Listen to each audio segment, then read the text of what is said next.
Hæ, ég heiti Aron Freyr, ég er 24 ára. Ég er í öðru ári í sjúkraliðanum og við erum núna hér staddir í FH. Ég ætla að sýna ykkur núna aðeins kennslustofuna. Hér erum við stödd í verklegu stofunni, þar sem verkleg hjúkrun er kennd.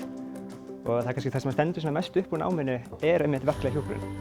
Og kannski það sem hefur komið mest á óvart við námið, það er því meira sem ég er að læra námið, því meira er ég að fatta hvað sjúkraliðar eru mikilvægar fyrir samfélagið. Hefðbundinn degi í sjúkraliðanum er náttúrulega bara að mæta í skólann og gera verkefni.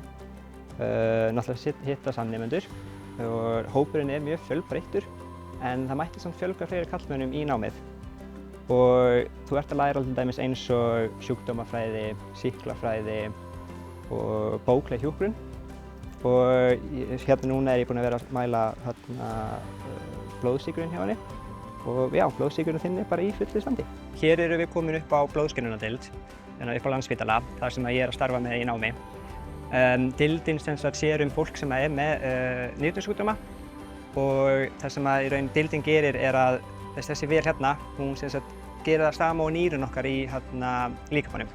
Sér að taka öll óhreinindin úr blóðinu. Það sem er skemmtilegt við þessa deild sem sjúkraliði er að þetta er bæði ummönnun en þetta er líka svolítið tæknivænari út af þú ert að sjá þessa vél og allt sem tengist henni. Það sem er mest gefandi við starfið er að ná traust og tengsl sjúklingana og sérstaklega ná bros á vör.